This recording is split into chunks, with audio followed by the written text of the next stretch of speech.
சேலத்தில் இருசக்கர வாகனத்தின் மீது அதிவேகமாக வந்த கார் மோதிய விபத்தில் பெண் உயிரிழந்த நிலையில் காண்போரை பதற வைக்கும் சிசிடிவி காட்சிகள் வெளியாகியுள்ளன. அதனை பார்க்கலாம்.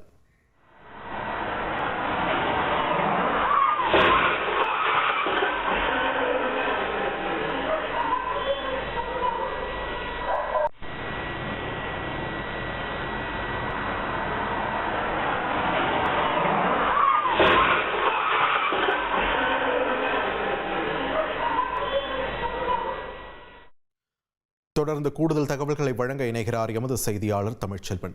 தமிழ்ச்செல்வன், வணக்கம். இந்த விபத்தானது எப்பொழுது நடைபெற்றது? இதன் முழு பின்னணி என்ன? விரிவா பதிவு பண்ணுங்க. சேலம் ரயில்வே நிலைய சாலையில் கடந்த 20ஆம் தேதி நள்ளிரவு சித்தனூர் பகுதியைச் சேர்ந்த முருகேசன் மற்றும் அவருடைய மனைவி கலைவாணி ஆகிய இருவரும் தங்களுடைய இருசக்கர வாகனத்தில் வீடு திரும்பிக் கொண்டிருந்த போது எதிர்ப்புறமாக அதிவேகமாக வந்த, குறிப்பாக ராங் ரூட்டில் வந்த கார் ஒன்று கணவன் மனைவி இருவர் மீது அடித்து தூக்கி வீசியதில் இருவரும் படுகாயமடைந்து சேலத்தில் உள்ள தனியார் மருத்துவமனையில் அனுமதிக்கப்பட்டு சிகிச்சை பெற்று வந்தனர்.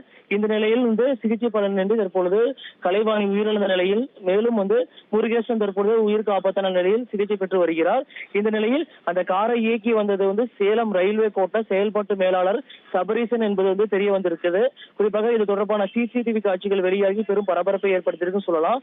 குறிப்பாக சேலம் ரயில்வே கோட்ட செயல்பாட்டு மேலாளர் சபரீசன் மது போதையில் காரை இயக்கி வந்ததாக தகவல் வெளியாகி உள்ளது. இது தொடர்பாக தற்பொழுது சூரமங்கலம் காவல்துறையினர் விசாரணை மேற்கொண்டாங்க. இந்த நிலையில் சபரீசன் மீது அஜாக்கிரதையாக அதிவேகத்தில் வாகனத்தை இயக்கி விபத்தை ஏற்படுத்துவது உள்ளிட்ட பிரிவின் கீழ் தற்பொழுது வழக்கு பதிவு செய்து விசாரணை மேற்கொள்ளப்பட்டு வருகிறது.